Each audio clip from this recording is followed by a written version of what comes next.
ક્યાં છે?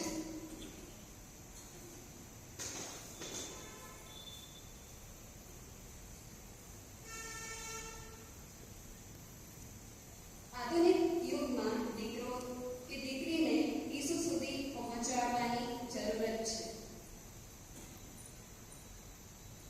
ઈસુ જ આપણા સાચા તારણહાર.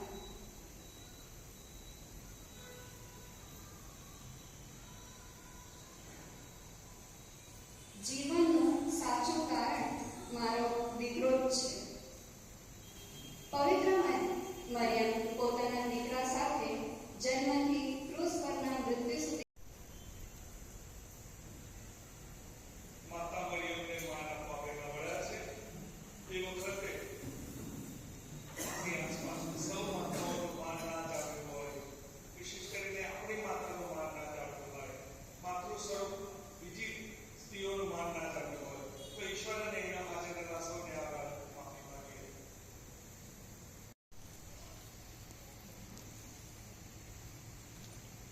આજના પહેલા પાઠમાં આપણે જોયું તેમ પૈગંબર યશાયા જે લોકો પરદેશમાં ગુલામી વેઠી રહ્યા છે એવા યહૂદીઓને કહે છે કે ચિંતા ના કરતા, બધું સારું થશે. આપણે પણ હંમેશા એવું કરતા હોય છે, કોઈ મુશ્કેલીઓ આવે ચિંતા ના કરતા, બધું સારું થઈ રહેશે, થોડી ધીરજ રાખો, અને કોઈ પછી પૂરેપૂરો એને સંતોષ મળતો નથી, પણ થોડા ઘણો સંતોષ તો મળે છે કે કોક તો મારે કહેવાનું છે કે ભાઈ ચિંતા ના કરશો, સૌ સારા હશે.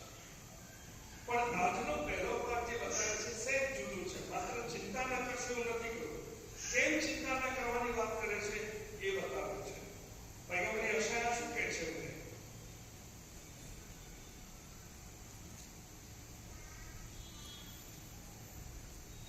કેમ ચિંતા નથી કરવાની? હું કેવી રીતે બોલું છું? કોઈ કહે છે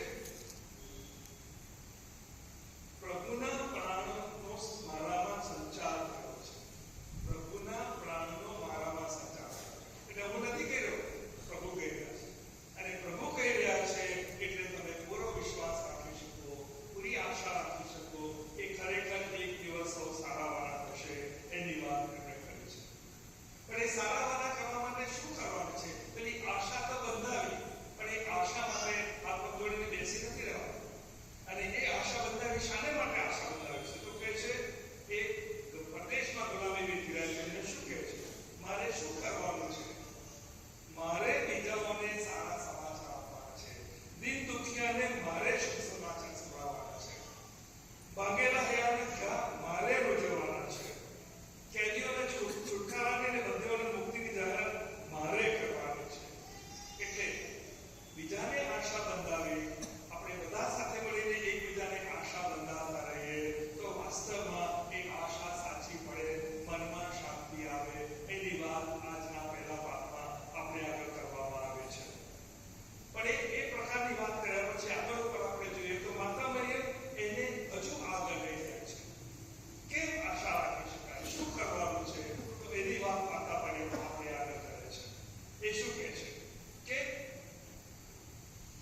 માતા મરિયમ આજના પહેલા પાઠમાં આપણે જોયું છે, ખબર પડી કે મારી સખી એલિઝાબેથને પણ મુશ્કેલી છે, મોટી ઉંમર છે, સગર્ભા છે, ઘરમાં કોઈ છે નહીં, મારે જવું પડે. મારા જેવો હોય તો શું કરે? જાય ખરો, પણ શા માટે? સાંભળ્યું મને તો દેવનો દૂત મળેલો, દેવના દૂત મને કહ્યું હતું કે ઈશ્વરની માતા થવાની. હા, તેમ ખુશ ખુશ બીજાને કહેવાનું હું કેટલો મહાન, હું કેટલી મહાન, તમે હું સામાન્ય રીતે આ કરીએ. માતા મરિયમ શું કહે છે? એને જરૂર છે, એને જરૂર છે કે હું એની પાસે જાઉં, અને જો એની સંભાળ લઈશ તો ઈશ્વરની સંભાળ આવી રહેશે. ઈશ્વરને આશા બંધાવી શકાશે. હું બીજામાં આશા બંધાવું તો ઈશ્વર મારામાં આશા રાખશે. અને તમે જોશો કે કાયમ દરેક માં કરે છે. અડધી રાતે બાળક જાગી જાય તો માં શું કરે? ખાલી તપાવે. શું બતાવવા માટે? હું છું ને, ચિંતા કરવાની જરૂર નથી, હું છું. અને બાળક પૂરેપૂરો વિશ્વાસ મૂકીને આગળ વધે છે. એને ખાતરી છે કે માં મારી પૂરી સંભાળ લેશે.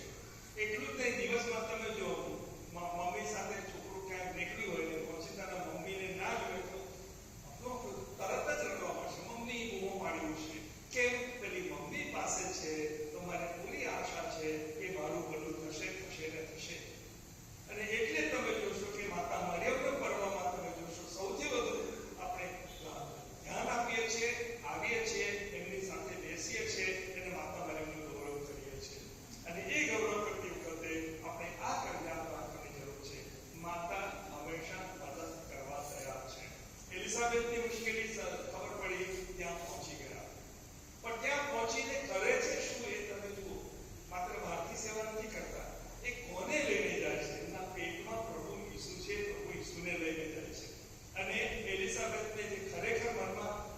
ખુશ થાય છે શાને માટે? મારા પ્રભુની માતા મને મળવા આવી. માતા મને મળવા આવી એટલે નહીં, મારા પ્રભુની માતા મને મળવા આવી. અને એટલે પેલા પ્રભુને લઈને આવે છે એનું મહત્વ કર્યું છે. ઘણી બધી વાર આપણા જીવનમાં બને છે માતાજીના મહિમા કરતી વખતે પ્રભુ ઈષ્ટને બાજુ એ છે કે નહીં આપણે જોતા નથી. અહીંયા માતા મરિયમ બધું કરે છે, પ્રભુને લઈને આવે છે. એલિઝાબેથ પણ કહે છે કે પ્રભુની માતા મને મળવા આવી. અને એ રીતે માત્ર માતાને જ એ ગૌરવ નથી મળતા, માતા મરિયમને જ નહીં પણ પ્રભુ લઈને આવે છે એલિઝાબેથ માટે જ નહીં પણ એલિઝાબેથના પેટમાં ભરાતા બાળકને માટે. એ બાળક પણ જાણી જાય છે કે મને આ દિશામાં લઈ જવા આ પ્રભુની માં મને સંતોષ આપવા, મારી પર આશીર્વાદ આપવા આવી પહોંચ્યા છે. અને એટલે એ માતા આપણે માટે આ પ્રકારના માતા મદદ કરશે. મારા જેવો એટલે શું કે માતા મરિયમ છે મદદ કરશે એટલે આપણે મુશ્કેલી આવે જવાનું પડશે. થોડી લાલચ પણ આપણે જો તું મને મદદ કરીશ ને તો હું કપોળ જ થઈશ, સાદું થઈશ, આમ કરીશ, તેમ કરીશ. થોડી લાલચ આપી દેવાની અને એમ કરીને પછી પોતાનું કામ કરાવી દેવાનું. જે સતત માં પર ભરોસો રાખીને આશા રાખીને માં કરે માં કરે માં કરે એમ કરતા હોય એક ચીકલા કહેવાય છોકરાના. પછી મોટા થાય ત્યારે શું થાય?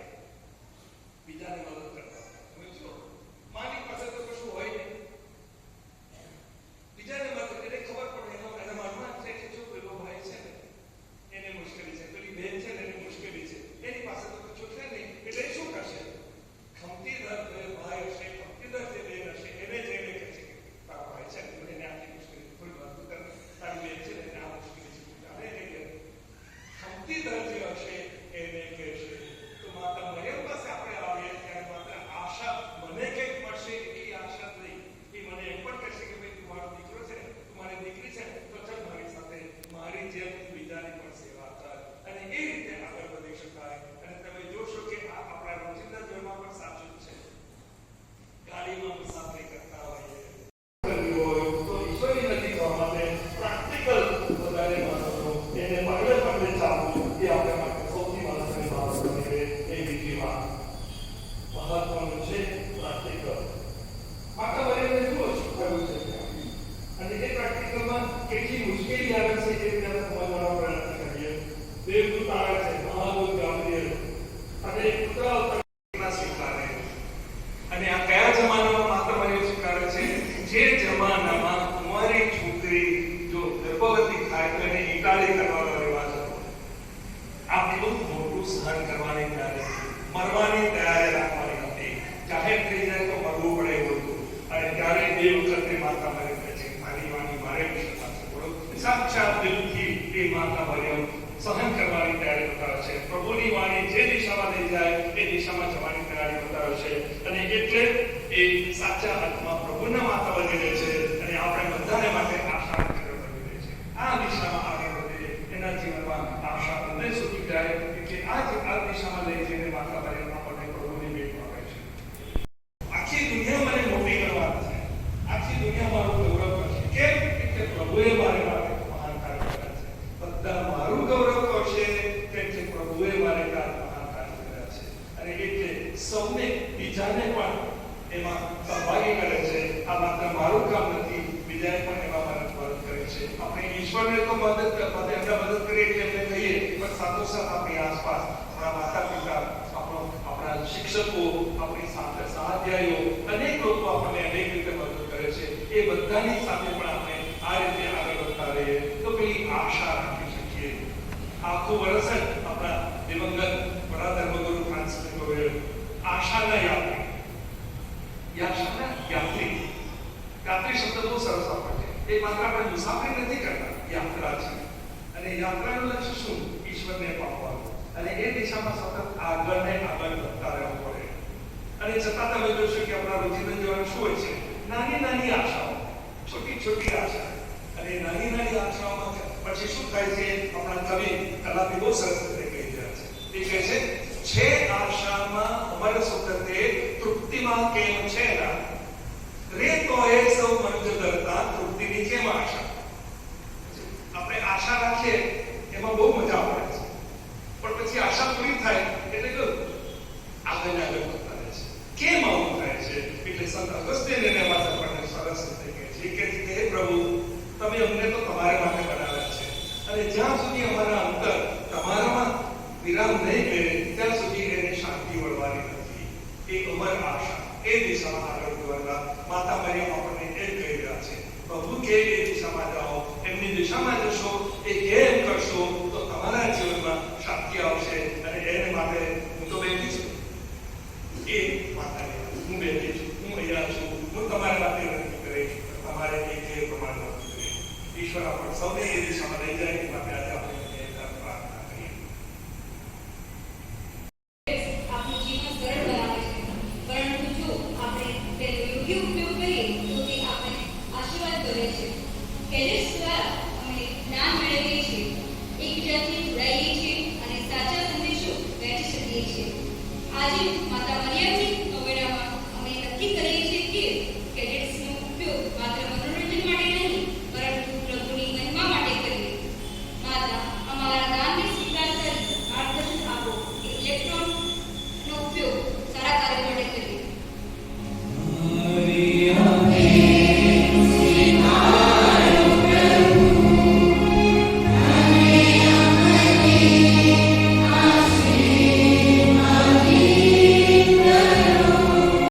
And salvation.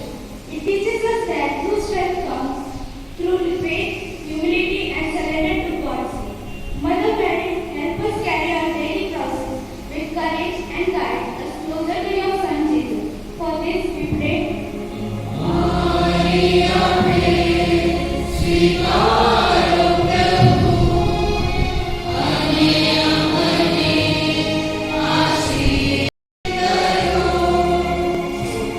અમારા અડવાણથી પ્રભુનું કાર્ય સુરેખ પાડે અને અનેક લોકો સુધી પહોંચે. પ્રભુએ આપેલા છોડ આપણને જીવન માટે સ્વાદ, ફળ અને સૌંદર્ય આપે છે. છોડ આપણને શીખવે છે કે મૂળમાં મજબૂત રહીને શાંતિપૂર્વક ફળ આપે. જેમ છોડ નાનકડા બીજથી વિકસે છે, તેમ આપણા સારા કાર્યો પણ ધીમે ધીમે ફૂલે પાડે છે. માતા મરિયમની નવેનામાં અમે પ્રાર્થના કરીએ છીએ કે આપણા અર્પણ પ્રભુના બગીચામાં સારા બીજ સમાન બને. માતા, અમારા જીવનને હરિયાળા આશીર્વાદોથી સમૃદ્ધ બનાવો.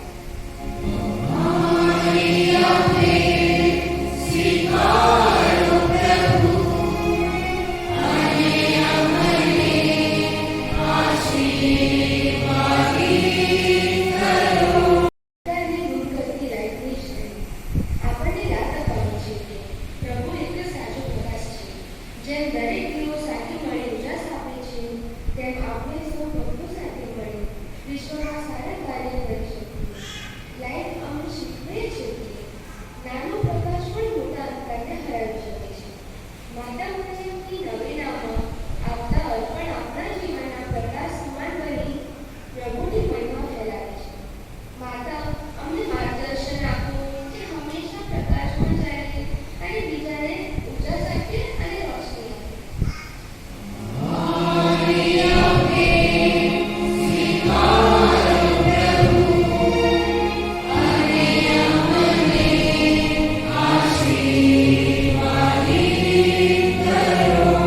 પ્રભુએ આપેલા ફળ આપણને જીવન માટે પોષણ અને મીઠાશ આપે છે. ફળો અમને યાદ અપાવે છે કે સારા વૃક્ષમાંથી સારા ફળ મળે છે. જેમ સારા જીવનમાંથી સારા કાર્ય જન્મે છે. માતા મરિયમની નોવેનામાં અમે પ્રાર્થના કરીએ છીએ કે અમારા જીવનમાં વિશ્વાસ, આશા અને પ્રેમના ફળ પૂરે પાડે. આજે આપેલું અર્પણ એ જ ભાવના સાથે છે કે પ્રભુના બગીચામાં અમે સારા ફળ બનીએ. માતા, અમારું દાન સ્વીકારી અમારા જીવનને આશીર્વાદોથી મીઠાશ ભરી બનાવો એ માટે પ્રાર્થના કરીએ.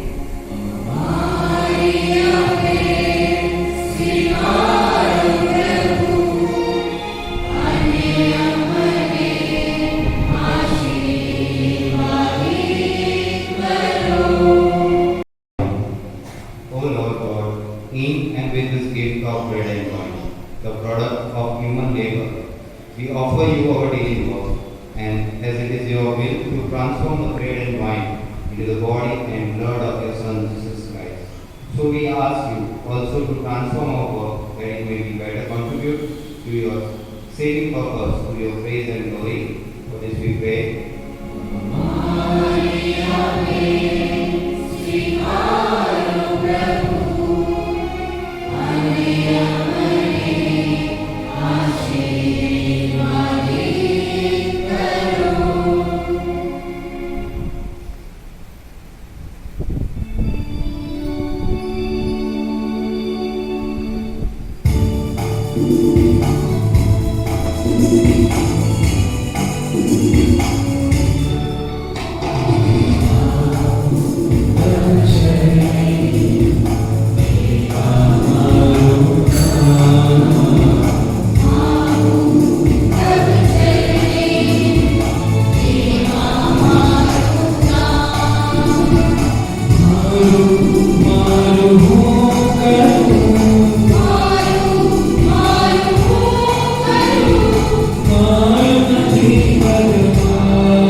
માં મરિયમ તું સવાર છે ને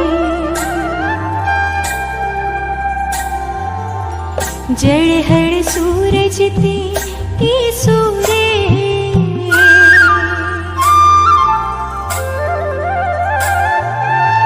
માં મરિયમ તું સવાર છે ને જળહળ સૂરજ તે ઈસુરે માં મરિયમ તું સવાર છે ને જળહળ સૂરજ તે ઈસુરે ઓ પ્રકાશ ભરેલે દીન ભણીમાં પ્રકાશ ભરેલે દીન ભણીમાં અમને દોરી જાને રે માં મરિયમ તું સવાર છે ને જળહળ સૂરજ તે ઈસુરે માં મરિયમ તું સવાર છે ને જળહળ સૂરજ તે ઈસુરે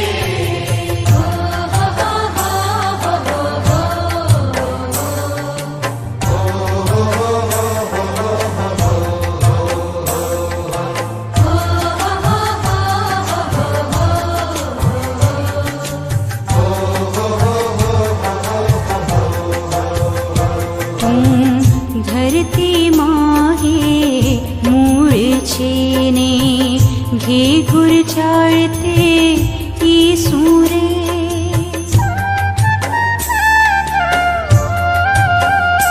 તું ધરતી માહે મૂળ છે ને ઘેઘુર ચાળતે ઈસુરે પૂર્ણ ખીલેલે ઝાડે તળેમાં પૂર્ણ ખીલેલે ઝાડે તળેમાં અમને દોરી જાને રે અમને દોરી જાને રે માં મરિયમ તું સવાર છે ને જળહળ સૂરજ તે ઈસુરે માં મરિયમ તું સવાર છે ને જળહળ સૂરજ તે ઈસુરે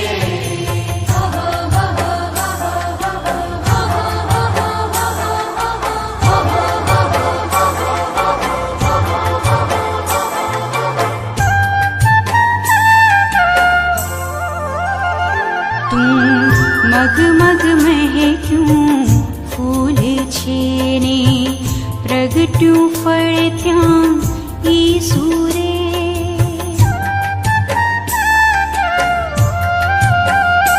તું મગ મગ મહેક્યું ફૂલ છે ને પ્રગટ્યું ફળ ત્યાં ઈસુરે